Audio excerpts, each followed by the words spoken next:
Les matins de France Culture, Quentin l'a fait. La semaine dernière a été entachée par 3 actualités dramatiques mettant en scène des violences extrêmes entre collégiens, l'un d'entre eux ayant connu une fin particulièrement tragique. Chemseddine, 15 ans, est mort de ses blessures vendredi dernier. 3 histoires survenues dans l'Essonne, à Tours et à Montpellier qui ont pour point commun le jeune âge des agresseurs et des victimes. Alors comment comprendre cette extrême violence chez certains jeunes au collège? Pour en parler, je reçois ce matin 2 invités. Isabelle Claire, bonjour. Bonjour. Vous êtes sociologue, directrice de recherche au CNRS, autrice de Les choses sérieuses, une enquête sur les amours adolescentes. Ça a paru aux éditions du Seuil en 2023. Et avec nous, à distance, Margot Déage, bonjour. Bonjour. Vous êtes maîtresse de conférences en sociologie à l'université Grenoble-Alpes, membre du LARAC, le laboratoire de recherche sur les apprentissages en contexte. Alors on ne fera pas aujourd'hui de commentaires ou d'analyse de ces faits divers car les récits qui entourent les 3 histoires mentionnées sont encore flous pour partie. Mais si l'on prend du champ, est-ce que vous décelez déjà, Isabelle Claire, dans ce qui est rapporté, des éléments ou des tendances qui résonnent avec vos propres travaux de recherche sur l'adolescence ? Alors, ce qui ressort de ces histoires, c'est, comme vous le disiez, l'extrême violence. Donc, à la fois, ça choque énormément parce que c'est des gens très jeunes et en même temps, c'est l'âge de la vie où les violences s'exercent le plus fortement et particulièrement dans l'espace public. Donc, c'est des violences, certes extrêmes, mais qui se voient beaucoup aussi et qui sont souvent liées à des questions de genre, c'est-à-dire de garçons entre eux à propos éventuellement de sexualité de filles, de filles entre elles et la violence des filles particulièrement frappe toujours l'imagination parce que on a l'impression que les filles seraient plus douces, naturellement moins violentes que les garçons. Donc dès qu'il y a des filles qui sont impliquées, ce qui n'est pas le cas de toutes les histoires, mais de certaines d'entre elles, ça frappe encore plus l'imagination. Et puis les réseaux sociaux et la logique des rumeurs et des réputations qui font que des logiques de harcèlement peuvent se mettre en place dans la durée et de manière anonyme en fait, parce que sur les réseaux sociaux, à la fois c'est dans la vie de tous les jours et ce qui se passe sur les réseaux sociaux a tendance à amplifier ce qui se passe dans la vie hors ligne en fait. On sait que ces histoires, Isabelle Claire, ne sont pas nouvelles. Est-ce qu'il vous semble néanmoins qu'elles sont plus fréquentes ou simplement on porte un peu plus la lumière sur ces sujets-là en ce moment même ? A priori, les chiffres montrent pas que les histoires sont plus fréquentes, c'est-à-dire que là, il y a eu une conjonction en très peu de temps, donc voilà, ça a beaucoup frappé. Elles sont surtout, comme je vous le disais, très visibles, et ça, c'est une caractéristique des violences entre jeunes, et alors particulièrement dans les grandes métropoles, et particulièrement dans les classes populaires. Donc il y a aussi une concentration qui fait qu'à un moment donné, ça fait événement, alors que la majorité des violences se passent dans l'espace familial, y compris à l'égard des jeunes, et donc on en parle moins, on en parle, mais on en parle quand vraiment ça sort de l'espace privé. Margot Déage, question similaire dans ces 3 événements, dans ces 3 faits divers. Qu'est-ce qui vous semble résonner avec vos propres travaux de recherche ?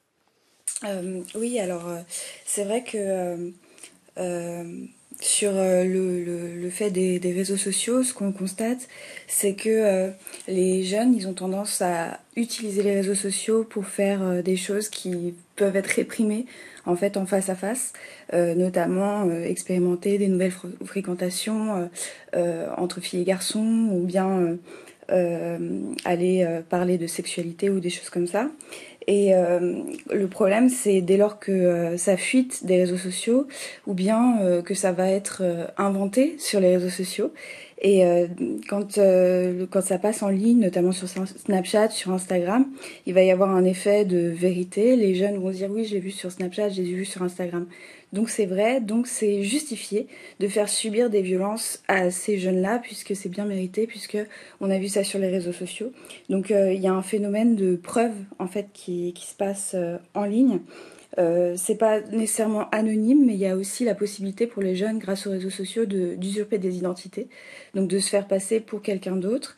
Et ça, ça peut vraiment porter préjudice à des personnes, à lancer des rumeurs, donner lieu à de la diffamation, par exemple. Est-ce que ça participe, selon vous, Margot Déage, ce que vous êtes en train de décrire, qui se déplie sur les réseaux sociaux, est-ce que ça participe à accroître la violence, à la rendre encore plus extrême ?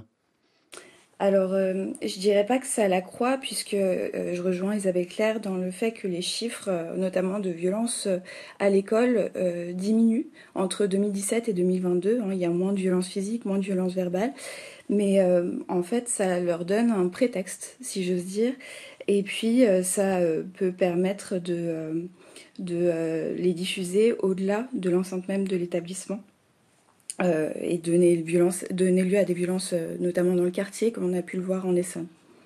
Pour tirer le fil des statistiques que vous avez commencé à dérouler, hein, les récents chiffres des violences scolaires publiés fin février par la DEP, le service statistique de l'éducation nationale, mettent en avant un rajeunissement des violences.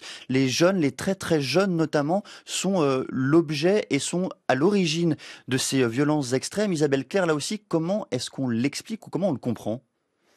Alors je pense qu'on peut le comprendre, il y a plein de facteurs, hein, c'est toujours très compliqué d'analyser comme ça des chiffres qui montrent des tendances récentes, mais moi ce que j'ai pu observer dans mes enquêtes en tout cas, c'est que la période du collège, qui est l'âge dont on est en train de parler, est une période de très grande violence en fait, pas forcément que de la part de l'institution, hein, mais c'est un âge très normatif où il faut être très conforme à certaines façons de se comporter, où l'interconnaissance est très forte et donc le monde est tout petit en fait. Quand on est collégien, le monde est tout petit, quelle que soit la classe sociale. On vit dans un petit monde qui a quelques prolongements sur les réseaux sociaux, mais qui reste en fait dans un tout petit monde où tout le monde se connaît. Et ça, c'est très ça favorise en fait beaucoup, pas forcément les passages à l'acte, mais en tout cas l'entretien de violences, de rumeurs, voilà.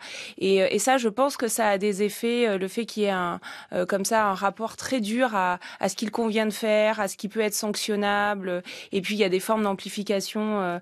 Je pense qu'en effet, ce qui se passe en ligne est pas forcément une cause de violence en soi, mais peut amplifier. Et la dimension de vérité dont parlait Margot est très importante parce que la question de la preuve est au centre de ces histoires de rumeurs et de harcèlement. Et à partir du moment où une preuve, y compris une preuve complètement fictive, qui vient valider une histoire complètement abracadabrante, est faite et donnée, alors il y a une justification et le passage à l'acte est probablement favorisé par cette justification. Ce que vous décrivez là, Isabelle Claire, notamment l'importance, la force, la prévalence de la norme, c'est vrai peut-être pour le collège dans son ensemble, pour l'adolescence dans son ensemble, mais comment on explique le phénomène de rajeunissement de ces violences ? Ça, c'est difficile pour moi à dire. Il faudrait vraiment plutôt interroger des gens qui quantifient ces choses-là. Il peut y avoir plein de causes. Les causes souvent apportées comme ça très spontanément, c'est les jeux vidéo, des passages.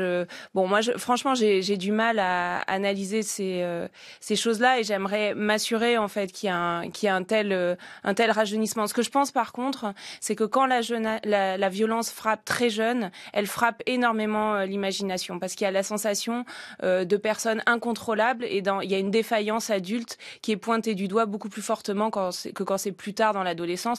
La violence des jeunes hommes dans l'adolescence, c'est presque un fait de normalité sociale. En fait, les jeunes hommes sont violents. Mais quand c'est des enfants, parce que là, en fait, c'est des enfants, là, ça fait tout de suite très, très peur. Et donc, dès qu'on a peur, et en particulier quand il y a comme ça une conjonction de faits divers extrêmement choquants qui se passent en même temps, qui sont révélés en même temps, ça a un effet de mise en faillite en fait des adultes d'une manière générale qui elle est très frappante et donc on est tout de suite sur est-ce que ça augmente, est-ce qu'on est de plus en plus défaillant et donc il faut faire attention je pense avec ces évolutions là. Margot Déage, une question aussi similaire, l'importance de la norme, vous la mettez en lumière dans vos travaux de recherche, une norme qui pèse bien plus sur les adolescents, sur les collégiens que sur la population générale.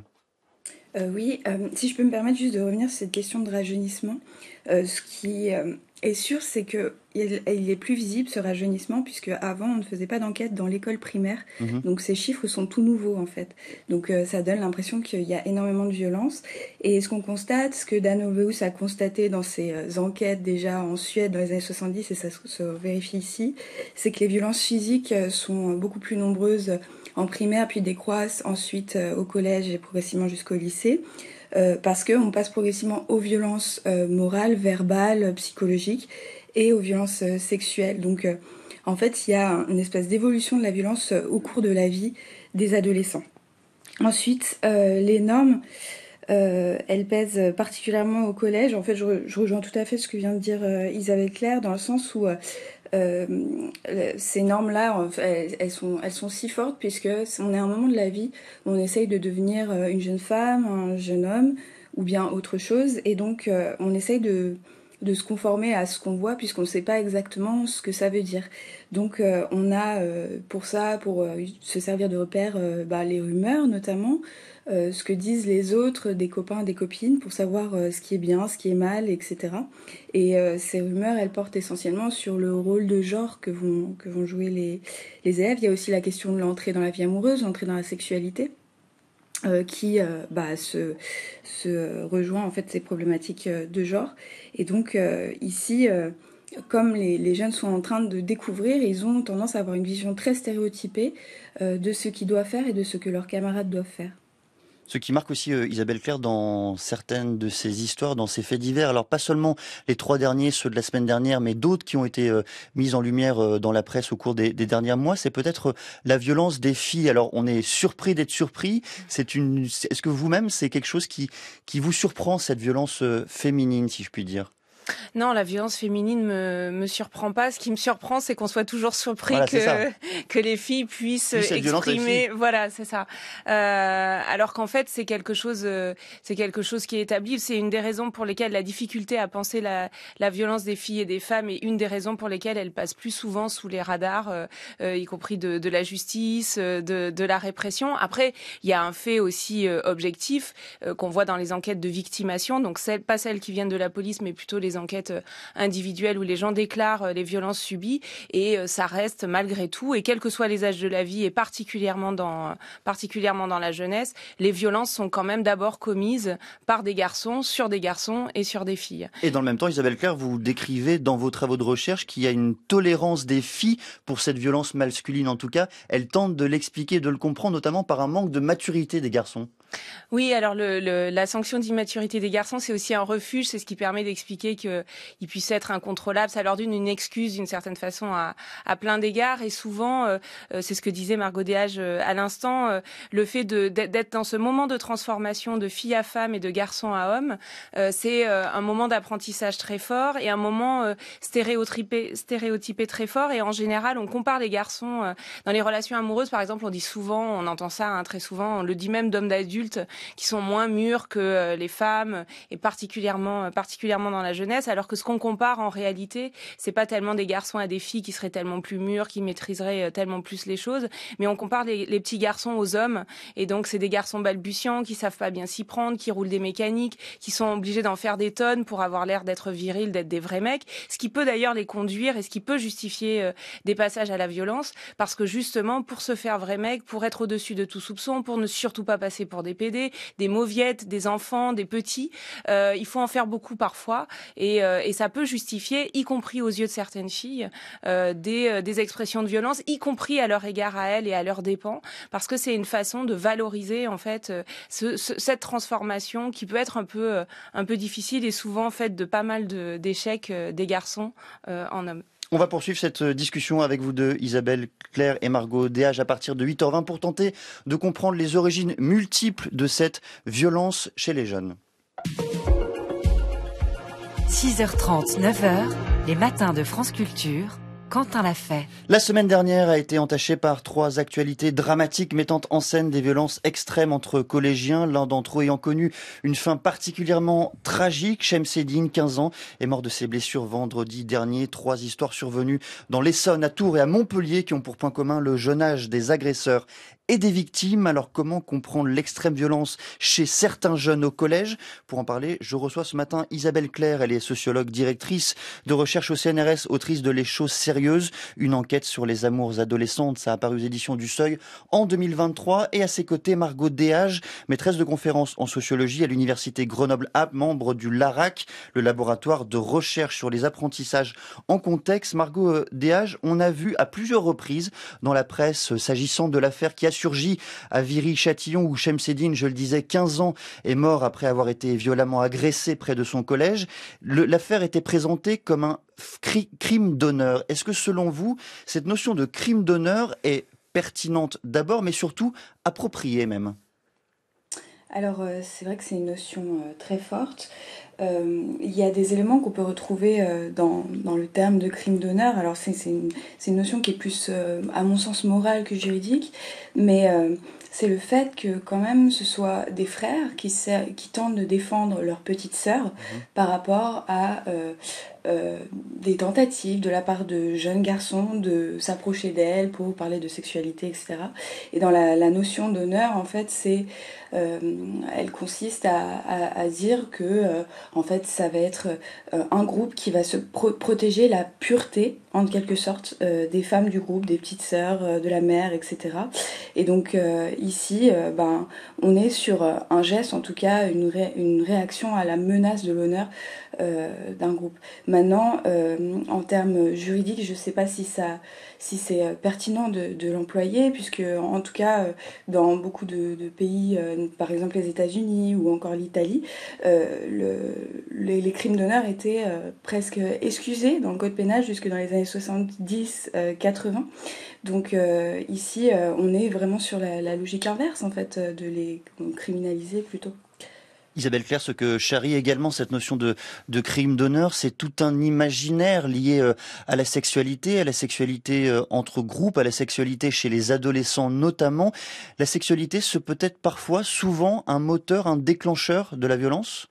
Oui, ça peut être une justification, de même que c'est une façon de pathologiser le crime. Parler de crime d'honneur, c'est aussi une ethnicisation en fait d'un type de violence, c'est-à-dire que c'est rapporté non pas à des rapports de genre, à des violences de genre qui sont très bien identifiées, que ce soit entre jeunes ou entre adultes, au motif de la sexualité et du contrôle de la sexualité des femmes, ce qui est un des principaux motifs en fait de violence entre hommes. C'est pas le seul, mais c'en est un qui est très important.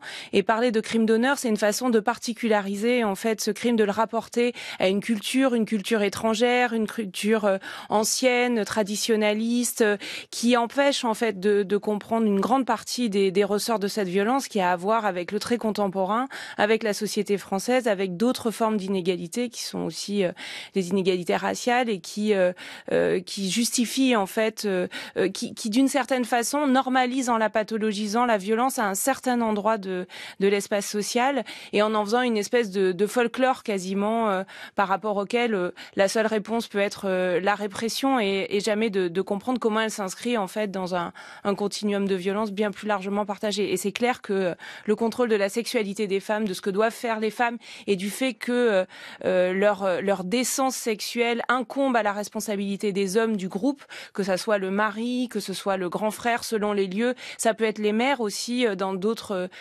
milieux sociaux. Voilà, ça c'est un enjeu central qui peut justifier des violences en effet. Ça c'est pour la violence masculine, pour la violence produite par les jeunes garçons, mais on a parlé un peu plus tôt avec vous, Isabelle Claire, de la violence féminine, la violence produite par les jeunes filles, par les jeunes collégiennes. Est-ce que là encore, dans ce domaine-ci, la sexualité a une importance du même ordre ? Alors la sexualité, elle permet en fait de classer les filles en deux groupes et les femmes aussi, mais c'est particulièrement fort à l'adolescence, à un âge de très grande vulnérabilité pour les filles qui en fait d'une certaine façon entrent dans les radars du jugement sexuel. Donc il y a les putes et les filles bien, et ça c'est dans tous les milieux sociaux, ça se dit de façon plus ou moins explicite selon les milieux sociaux. Ça traverse l'ensemble du corps social. Voilà, le stigmate de la pute, c'est vraiment un stigmate qui est associé au groupe des femmes d'une manière générale, sauf que les femmes adultes ont notamment la maternité pour contrer le stigmate et faire œuvre de réserve sexuelle. Elles apparaissent plus convenables à partir du moment où elles entrent dans la maternité. Mais ce stigmate de la pute arrive dans la vie des filles au moment où leur corps est sexualisé, voilà, parce que leur corps change du fait de la puberté. À partir de ce moment-là, il s'agit d'être dans le bon groupe. Or, le présupposé, c'est que toutes les filles sont des putes et que certaines arrivent à se rehausser socialement de diverses façons, soit en étant en couple et en montrant qu'elles sont amoureuses, ce qui leur permet d'accéder à la sexualité, en portant certains types de vêtements, en côtoyant certaines personnes, en ne circulant pas dans l'espace public seul, en ne circulant pas dans l'espace public la nuit. Enfin voilà, il y a tout un ensemble de codifications plus ou moins variables selon les lieux. Et ça permet de classer les filles, et ça permet de classer les filles non seulement au regard des garçons, au regard des familles, au regard des adultes, mais aussi au regard des filles entre elles. Et ça crée une espèce de segmentation du groupe des filles entre entre celles qui sont des putes et celles qui sont des filles bien. Or, les filles bien, pour ne pas s'attirer l'opprobre qui s'abat sur les putes, une de leurs façons de faire, c'est de stigmatiser elles aussi les putes, pour mettre à distance le stigmate dont elles savent très bien qu'il peut à tout moment s'abattre sur elles, en particulier si elles sont élevées par une mère seule. Elles sont beaucoup plus vulnérables à ce stigmate. Si elles n'ont pas, dans certains quartiers, un grand frère ou un garçon reconnu comme tel dans l'espace proche, si elles n'ont pas, s'il n'y a pas de père, s'il n'y a pas de petit copain légitime, en fait, une fille qui n'est pas appropriée par un garçon ou par un homme peut à tout moment basculer dans la catégorie des putes, et quels que soient ses vêtements, quelles que soient ses pratiques sexuelles. Et cette segmentation-là, elle a des effets très forts entre les filles aussi. C'est souvent ce conflit-là qui se fait autour de cette ligne-là est souvent thématisé en termes de rivalité. Les filles se disputent un garçon, elles se disputent en fait, alors qu'en réalité, souvent, le conflit, il n'est pas tellement sur la rivalité et sur s'attirer l'affection de tel ou tel garçon, il est sur la réputation d'apparaître comme une fille bien. Et une fille bien, c'est quelqu'un qui peut dire aussi, le fait de dire qui est une pute et qui est une fille bien, c'est un pouvoir en soi dans le groupe des filles qui est fortement mobilisé par certaines filles. Celles qui peuvent tomber en général sont les plus dures sur le sujet. À quel point, Isabelle Claire, les violences sexistes et sexuelles au collège, donc à un âge, encore une fois, où l'on découvre la sexualité, où on débute son cheminement dans ce domaine-là, à quel point les violences sexistes et sexuelles sont-elles importantes, prégnantes, évoquées même entre élèves? Elles structurent fortement du fait de ce que disait Margot Déage plus tôt sur le fait que c'est un moment en fait de très grande de métamorphose. C'est pas pour rien qu'on change de terme pour parler des filles qui vont devenir des femmes et des garçons des hommes. On voit bien à quel point, y compris dans la langue, c'est inscrit comme un moment biographique fondamental sur cette question-là, sur d'autres aussi, hein. Mais sur celle-là, c'est vraiment un moment important. Et en fait, ce qui est tout ce qui est la difficulté des filles, c'est que elles doivent devenir des femmes. Ça, c'est ce qu'on attendait. Et en même temps, en suivant ce chemin de métamorphose, elles peuvent à tout moment basculer, elles doivent se transformer en femmes sans passer pour des putes, et le chemin est étroit.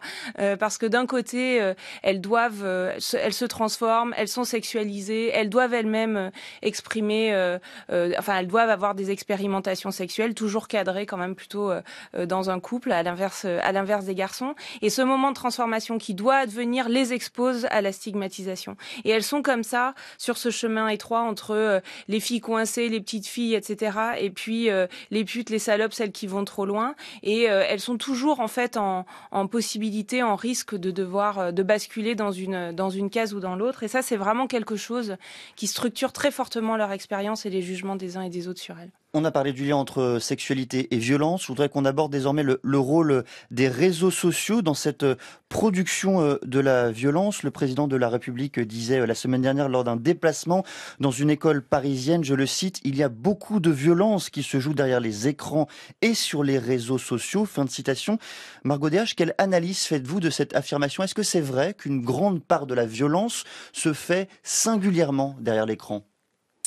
Je dirais que derrière un écran, on peut finalement se comporter de manière assez différente et être plus violent que d'habitude. C'est-à-dire que quand vous voyez pas le visage d'une personne, quand vous voyez pas qu'elle souffre de ce que vous êtes en train de lui dire, vous pouvez aller plus loin dans la méchanceté.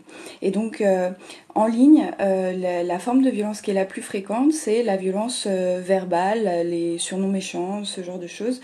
Effectivement, en ligne, on peut aller plus loin dans ce genre de violence. Maintenant, c'est pas vrai que face à un écran, on peut donner des coups, commettre des violences sexuelles. Alors, il y a des formes de violences sexuelles qui consistent à diffuser des images, mais des images finalement qui sont tirées du monde physique. En fait, ce que permet les réseaux, c'est vraiment la diffusion ou donner lieu à des justifications de la violence plutôt. Par exemple, on a vu le cas du happy slapping, donc c'était ce qui s'est produit à Tours et ce qui s'est produit à Montpellier. Donc le happy slapping, c'est le fait de filmer une agression puis de la diffuser. Donc ce genre de violence, elle concerne 2,5% des collégiens. Donc c'est une violence très minime par rapport aux coups. Par exemple, le fait de recevoir des coups concerne 43% des collégiens chaque année, selon les chiffres de l'Éducation nationale. Donc ça donne une visibilité différente à la violence, mais ça n'engendre pas nécessairement plus de violence, ça donne des formes différentes de violence, peut-être des formes de circulation différentes de la violence. Vous avez mentionné, Margot Déage, le happy slapping, je le répète, qui consiste à filmer une agression pour la poster ensuite sur les réseaux sociaux. Et au fond, cette pratique marque une continuité très forte entre la vie sociale, la vie réelle et la vie en ligne, si je puis dire. Qu'est-ce qui motive des jeunes, des collégiens à pratiquer le happy slapping, à mettre en ligne, au fond, leur propre agression ? Eh bien, finalement, le fait de filmer les violences, ça peut avoir différents... ça peut être utilisé de différentes manières. Par exemple, dans les quartiers populaires où j'avais étudié, les jeunes disaient, quand il y avait des bagarres dans le quartier, ils disaient surtout ne filmez pas, ne filmez pas. Et en fait, le fait de filmer, ça va permettre de dire, regardez, on a massacré ce jeune-là qui appartient à l'autre groupe, qui appartient à l'autre quartier, donc notre quartier est plus fort. Ça, c'est une manière de réaffirmer les hiérarchies sociales. Il y a aussi autre chose, je pense peut-être plus dans le cas de Samara, par exemple. On veut justifier que cette jeune fille a des comportements inadaptés, se comporte comme une pute, etc. Voilà, ce genre de choses. Eh bien, le fait de filmer, c'est envoyer un message aux autres filles, de dire, vous voyez ce qui est fait aux personnes, aux jeunes filles qui transgressent la norme de vertu, la norme aux jeunes filles qui ne se respectent pas, entre guillemets, puisque ce sont les mots qu'on utilise pour ces jeunes filles. Donc c'est aussi un rôle d'avertissement qu'on va faire en envoyant ce type de vidéo. Isabelle Claire, dans Les choses sérieuses, vous enquêtez dans 3 champs, 3 domaines de la vie sociale, un domaine plutôt rural, un milieu très modeste mais urbain et un milieu aisé. Est-ce que la violence traverse ces 3 milieux-là ou elle est peut-être plus sanctuarisée selon les enquêtes que vous avez pu réaliser ?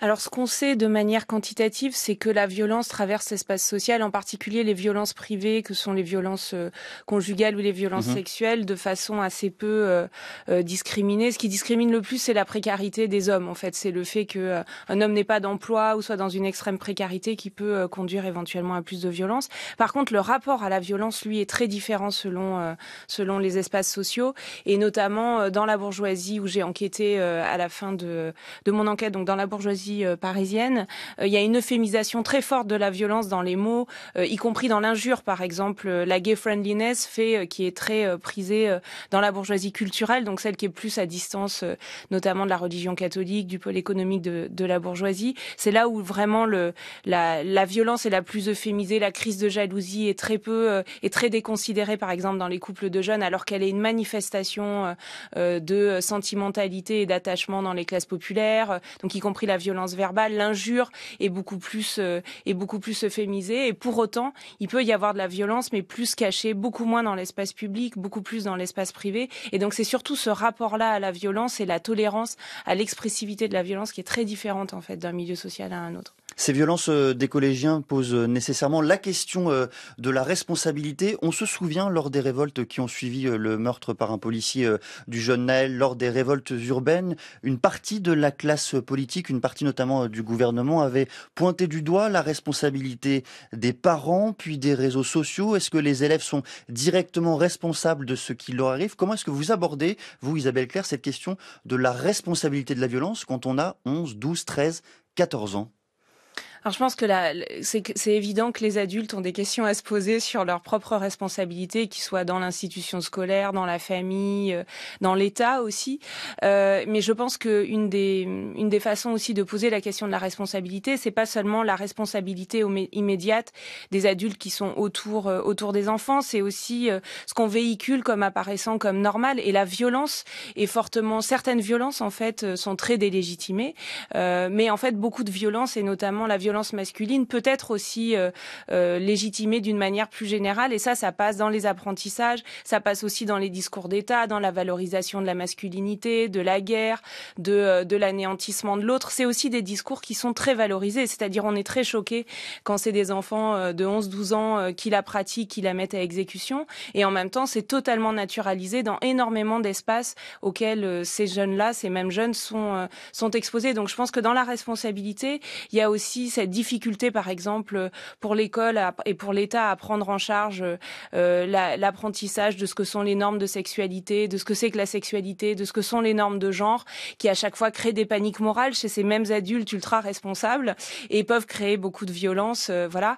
Et donc je pense que là il y a un manque de réflexion aussi, c'est-à-dire qu'il faut, et je pense que les réseaux sociaux évidemment amplifient certaines choses, mais qu'il faut inventer un nouveau responsable à chaque fois pour en fait constater qu'il y a une espèce de faillite de la prise en charge de la violence et du fait de contenir la violence, alors même que plein de champs entiers, notamment d'apprentissage, de déconstruction, comme on dit, des normes, qui, elle, exercent une très forte violence sur les gens. Elle est très peu, en réalité, mise en cause. Dans ces cas-là, on entend assez peu le fait qu'il y a une valorisation forte de la violence masculine dans plein d'espaces mentaux, dans plein d'imaginaires, dans plein de représentations de la société. Et ça n'est pas discuté comme étant une responsabilité. Le fait qu'il y ait cette violence-là n'est pas tellement discuté. Margot Déage, les réseaux sociaux responsables de la violence ou simple vecteur, simple accélérateur? Alors, dans ma thèse, j'avais interrogé le PDG de Snapchat France. Et alors, il m'avait dit, quand je lui avais posé cette question en d'autres termes, que finalement, c'était la responsabilité des parents, puisque Snapchat est un espace public. Et est-ce que vous laisseriez votre enfant aller dans l'espace public comme ça, librement? Donc, pourquoi les laisser sur les réseaux sociaux? Bon, effectivement, hein, je rejoins ce que disait avec Claire, c'est-à-dire qu'on cherche toujours un nouveau responsable dès lors qu'on est soi-même accusé. L'éducation nationale va pouvoir dire un jour que c'est les réseaux sociaux, un autre jour que c'est les parents d'eux-mêmes, etc., etc. Le problème qui se pose aujourd'hui, notamment sur ce réseau-là qui est Snapchat, c'est qu'il y a de plus en plus de cadres juridiques pour les publications violentes en ligne, les publications sexuelles en ligne, pour les faire retirer. Mais ça marche que lorsque ces publications-là sont publiques.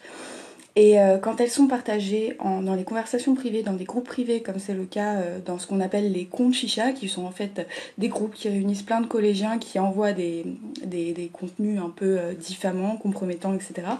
Et bien là, le réseau social n'est pas en droit d'intervenir puisque le code des postes télégraphes interdit en fait de regarder ce qui se passe dans les conversations privées, comme il interdit d'ouvrir les courriers que vous recevez à votre nom.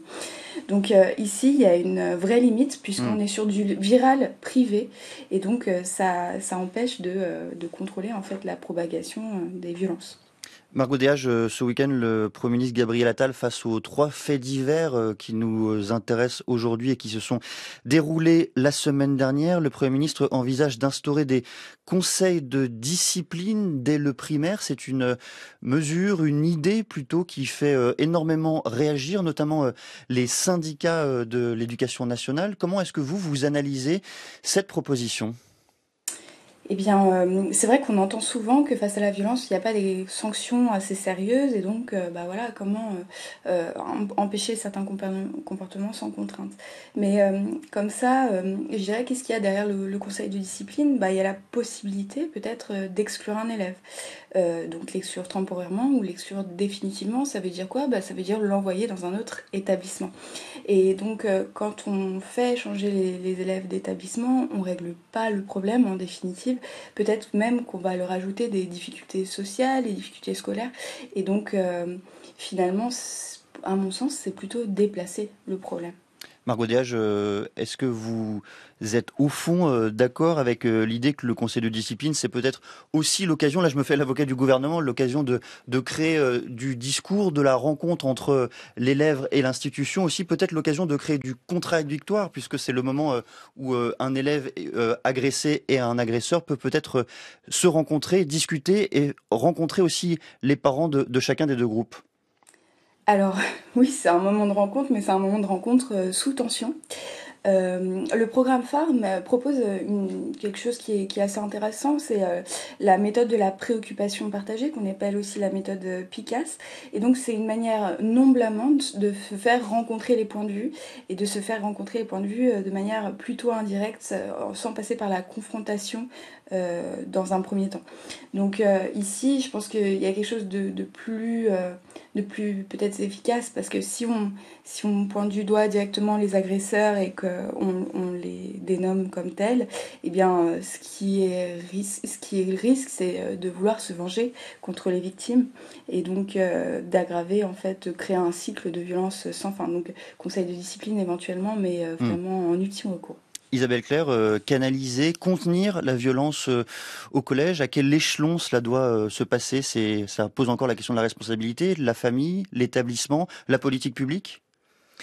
Oui, la façon dont on a tendance à gérer cette violence-là, c'est sous le modèle du tribunal, en fait, et on sait bien qu'en fait rendre justice est une chose très complexe. Et c'est vrai que la réponse, je dis pas qu'il n'y a pas, que la répression n'a aucun sens, que le fait d'identifier les violences n'est pas quelque chose qu'on doit faire, mais c'est vrai que le registre de la confrontation et de faire par ailleurs comme si des enfants de 12 ans étaient exactement dans le même niveau de responsabilité que des adultes, et donc mimer le tribunal adulte pour résoudre des problèmes qui en fait sont de la responsabilité d'adultes aussi, c'est problématique. En fait, il y a quelque chose dans ce mime-là qui n'est pas forcément très adapté, et on voit bien d'ailleurs que ça marche pas si bien que ça. Donc de vouloir transposer ces modèles-là peut-être à encore plus tôt est assez hasardeux. Là pour le coup, c'est un signe assez de force et de puissance qui va plutôt dans le renforcement d'une forme de violence institutionnelle qui serait légitime, elle. Merci à vous deux, Isabelle Claire. Je rappelle que vous êtes sociologue, directrice de recherche au CNRS. Margot Déage, maîtresse de conférences en sociologie à l'Université Grenoble-Alpes, membre de l'ARAC. Merci à toutes les deux d'être venues ce matin au micro de France Culture.